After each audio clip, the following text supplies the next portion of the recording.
नमस्कार दोस्तों, आपका फिर से स्वागत है आपके अपने YouTube channel pharma guide Hindi पे। तो दोस्तों, पिछले दो वीडियो में लेक्चर में हमने एंटीसेप्टिक और डिसइंफेक्टेंट के बारे में डिस्कशन किया था। तो सबसे पहले वीडियो लेक्चर में हमने एंटीसेप्टिक डिसइंफेक्टेंट का जो है बेसिक से डेफिनेशन देख लिए थे, साथ ही साथ क्लासिफिकेशन देख लिया था। दूसरे वीडियो लेक्चर में हमने प्रोफेल्विन और क्लोरोक्रिजोल के बारे में डिस्कशन कर दिया था। आज के इस वीडियो में हम फिनॉल के बारे में जो है डिस्कशन करेंगे। उसका ही एक मीनिंग है लिक्विफाइड फिनॉल के बारे में। प्रोफेल्विन और क्लोरोक्रिजोल हमने देख लिया था। आज के इस वीडियो में हम लिक्विफाइड फिनॉल के बारे में जो है डिस्कशन करेंगे। तो सबसे पहले लिक्विफाइड फिनॉल को ही फिनॉल कहा जाता है,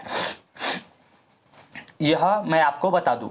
तो सबसे पहले लिक्विफाइड फिनॉल को ही फिनॉल कहा जाता है। उसके बाद यहाँ पर फिनॉल का स्ट्रक्चर देख लीजिए। यह स्ट्रक्चर जो है वह बॉन्ड के जैसा है, मतलब कैसा बॉन्ड रहता है उसमें उस तरीके से बनाया हुआ है। और यह स्ट्रक्चर हम डेली पर्पस पे यूज़ करते हैं। हमारे 12th में भी यही था, बाकी केमिस्ट्री में भी यही रहता है। लेकिन ये जो है ऊपर वाला स्ट्रक्चर आप देख रहे हैं, यह जो है वह 3D एनिमेशन के थ्रू जो है वो बनाया जाता है।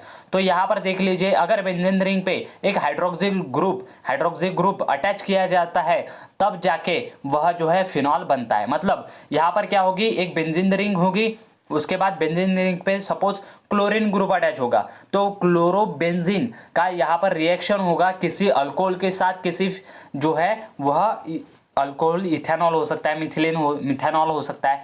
तो उसके बाद रिएक्शन होने के बाद वहाँ पर जो Cl ग्रुप है वह सब्सटीट्यूट हो जाएगा हाइड्रोक्सी ग्रुप से। हाइड्रोक्सी ग्रुप वहाँ पर जो है अपनी जगह जो है वो बना लेगा। और जो क्लोरोबेंजीन था उसमें जो है यहाँ पर हाइड्रोक्सी अटैच हो जाएगा, क्लोरीन यहाँ से निकल जाएगा और वहाँ पर हमारा बन जाएगा फिनॉल। तो फिनॉल हमारा इस तरीके से प्रिपेयर होता है। तो उसका आगे देखेंगे हम।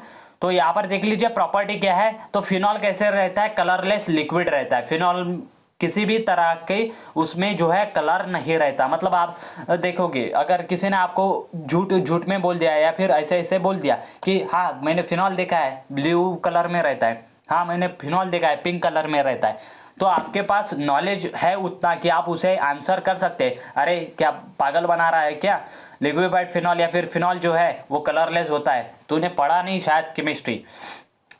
तो इस तरीके से आप जो है उसे बता सकते हैं। उसके बाद इसकी जो है कैरेक्टरिस्टिक एरोमेटिक ऑर्डर रहती है। फिनॉल की कैरेक्टरिस्टिक एरोमेटिक ऑर्डर रहती है। अगर फिनॉल के मार्केटेड प्रिपरेशन आपने देखे तो फिनॉल जो है डेली पर्पस पे हमारे घर में भी यूज होता है, टू क्लीन द डिसइंफेक्टेंट करके यूज होता है।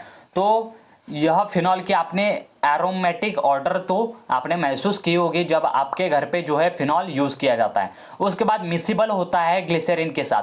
अगर एक बीकर में ग्लिसरीन डाल दिया और उसके बाद फिनॉल डाल दिया तो वह दोनों ऐसे होमोजीनियसली मिक्स हो जाते हैं, जैसे कि आपको आइडेंटिफाई करने के लिए दिक्कत जाएंगे या फिर एक्सट्रैक्शन करने के लिए दिक्कत जाएंगे कि ग्लिसरीन कौन सा है और फिनॉल कौन सा है। तो दोनों ही इस तरीके से जो है वो होमोजीनियस मिक्सचर वहां पर फॉर्म कर देते हैं। उसके बाद क्या होता है कि liquefied phenol it gives the clear solution when the 15 part of water is added to the 1 part of it. अगर एक पार्ट जो है फिनॉल लिया और 15 पार्ट हमने वाटर लिया तो हमें क्लियर जो है वह फिनॉल का जो है क्या मिलेगा, हमें सॉल्यूशन मिलेगा। तो क्लियर फिनॉल का सॉल्यूशन हमें कैसे मिलता है, तो 1 पार्ट ऑफ फिनॉल डालेंगे और 15 पार्ट ऑफ वाटर।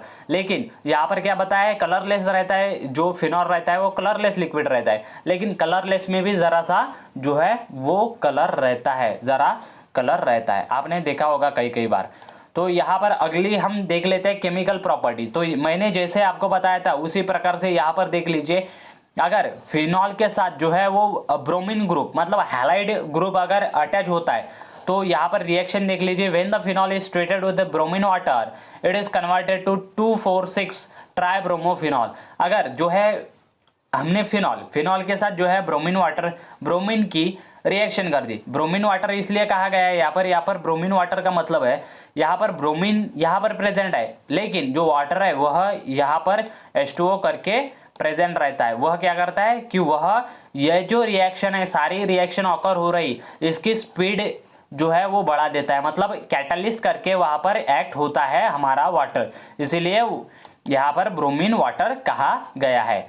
तो फिनॉल के साथ ब्रोमीन की रिएक्शन कर दी वाटर के प्रेजेंट में, तो वह क्या देगा हमें 2,4,6 यहाँ पर देख लीजिए दूसरे कार्बन पे जो है ब्रोमीन ग्रुप है, चौथे कार्बन पे ब्रोमीन ग्रुप है और छठे कार्बन पे ब्रोमीन ग्रुप है। या फिर इस तरीके से भी देख सकते हैं आप, पहले कार्बन पे जो है हाइड्रोक्सिल ग्रुप है, उसके बाद दूसरे कार्बन पे ब्रोमीन है, जो है चौथे कार्बन पे ब्रोमीन है और छठे कार्बन पे ब्रोमीन है। तो इस तरीके से हमें, अगर हमने जो है फिनॉल की जो है रिएक्शन कर दी ब्रोमीन वाटर के साथ, तो हमें जो है फाइनली प्रोडक्ट मिलेगा 2,4,6 ट्राइब्रोमोफिनॉल और 3HBr हमें यहाँ पर फॉर्म होके अलग से मिलेगा। 3HBr मतलब यह हमें जो है वो सॉल्ट मिल जाएगा। तो इस तरीके से यह रिएक्शन केमिकल प्रॉपर्टी फिनॉल की रहती है। अब हम बात करेंगे फिनॉल के स्टोरेज कंडीशन के बारे में। तो फिनॉल एक लिक्विड है, तो जाहिर सी बात है उसे जो है वो लाइट रेजिस्टेंस कंटेनर में रखना पड़ेगा। क्यों? क्योंकि वेपोराइजेशन वहां पर ऑकर हो सकता है अगर वो लाइट में रखा जाए तो। It is stored in the tightly close light resistant container. देख लिया। उसके बाद यूजेस देख लीजिए। अब यूजेस जो है इंपॉर्टेंट रहेंगे, क्योंकि फिनॉल का स्ट्रक्चर, आप एक बार फिनॉल का स्ट्रक्चर देख लीजिए। फिनॉल का स्ट्रक्चर आपको बहुत बार पूछा जाता है, साथ ही साथ आपको इसमें से एक आधी प्रॉपर्टी जो है वो पूछी जा सकती है, लेकिन बहुत बार जो है यह केमिकल रिएक्शन आपको पूछी जाती है when the phenol is treated with bromine water. तो यह रिएक्शन आप ध्यान में रखिएगा। उसके बाद सबसे इंपॉर्टेंट चीज़ इस टॉपिक में जो फिनॉल रहेगा, फिनॉल के यूजेस आपको जो है अच्छे से करने हैं। तो फिनॉल के यूजेस देख लीजिए यहाँ पर। It is a bactericidal and germicidal. जो बैक्टीरिया रहते हैं, बैक्टीरिया को किल करने वाले जो भी एजेंट्स रहते हैं उन्हें बैक्टीरिसाइडल कहा जाता है, और जर्म्स को किल करने वाले जर्मिसाइडल एजेंट्स। तो दोनों का काम यहाँ पर जो है फिनॉल परफॉर्म करता है, as a germicidal, as a bactericidal. उसके बाद it is use for the dressing of small wound. जो वाउंड रहते हैं, जहां पर चोट लगी हुई है, घाव लगा हुआ है, तो वहां पर जो है ड्रेसिंग करने के लिए भी फिनॉल का यूज किया जाता है। To get the relief from itching. अगर आपको इचिंग हो रही है, खाज हो रही है, तो वहां पर भी फिनॉल अप्लाई कर सकते हैं आप, वहां से आपको इचिंग से छुटकारा मिल सकता है। उसके बाद as a analgesic in the dentistry.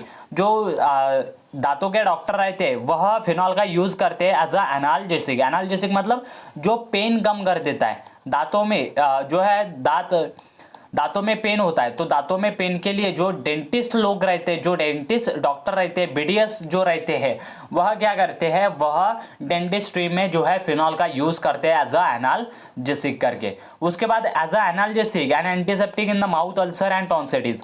तो कई बार डॉक्टर जो है वह एनाल्जेसिक करके तो यूज करते हैं, साथ ही साथ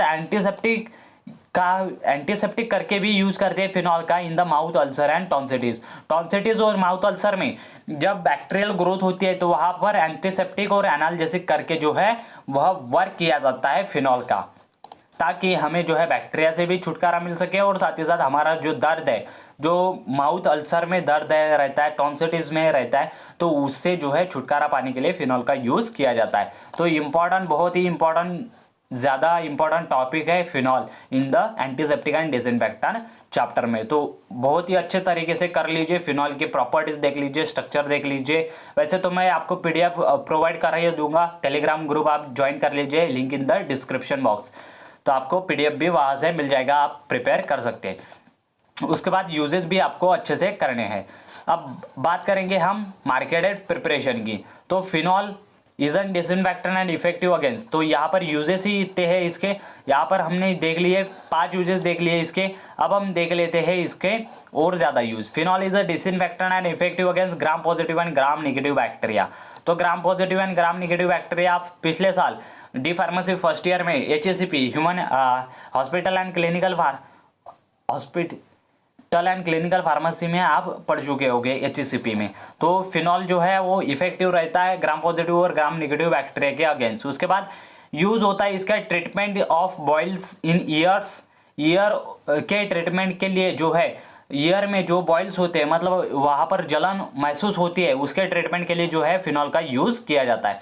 अब हम बात करेंगे मार्केटेड प्रिपरेशन ऑफ फिनॉल। तो यहाँ पर प्रिपरेशन ऑफ फिनॉल की बात करेंगे। तो फिनॉल जो है लिक्विफाइड फिनॉल करके ब्रिटिश फार्माकोपिया और इंडियन फार्माकोपिया के अकॉर्डिंग जो है वह प्रिपेयर किया जाता है। जैसे कि ऑलरेडी हमने डिस्कस कर लिया, लिक्विफाइड फिनॉल को ही फिनॉल कहा जाता है। उसके बाद फिनॉल एंड ग्लिसरीन सॉल्यूशन भी आप बना सकते हैं। क्यों? क्योंकि अगर फिनॉल और ग्लिसरीन हम एक बीकर में डाल देते हैं तो वह जो क्या कैसे रहते हैं, प्रॉपर्टी में हमने पढ़ा है मिक्सिबल रहते हैं, मतलब एक दूसरे में इस तरीके से घुल जाते हैं वो, जैसे कि उन्हें सेपरेट करना मुश्किल रहता है, उन्हें सेपरेट जो है वो जल्दी से नहीं किया जा सकता। उसके बाद oily phenol injection BP, British pharmacopoeia के अकॉर्डिंग जो है इसका ऑयली फिनॉल इंजेक्शन करके फिनॉल का जो है इंजेक्शन फॉर्म में भी कन्वर्जन किया जाता है। तो यह मार्केटेड प्रिपरेशन थे फिनॉल के बारे में। ऑल ओवर द इंफॉर्मेशन हमने फिनॉल के बारे में डिस्कस कर ली है। अगले टॉपिक में हम डिस्कस करेंगे बेंजालकोनियम क्लोराइड और उसके बाद सेट्रीमाइड के बारे में, और ये जो चैप्टर है आपका एंटीसेप्टिक एंड डिसइंफेक्टेंट यह कंप्लीट हो जाएगा। आई होप यह वीडियो हेल्पफुल रहेगी तो एक लाइक कर दीजिए, चैनल पे नए हैं तो सब्सक्राइब जरूर कर दीजिए ताकि इसी तरह की एजुकेशनल कंटेंट आपको रेगुलर बेसिस पे मिलते रहे, और पास ही दिए गए बेल घंटे को जरूर प्रेस कीजिए ताकि आने वाली अगले वीडियो की नोटिफिकेशन आप तक जल्द से जल्द पहुंच सके। Thank you very much for watching the video and do not forget to subscribe our channel and like the video for more and more educational content. Thank you very much for watching video.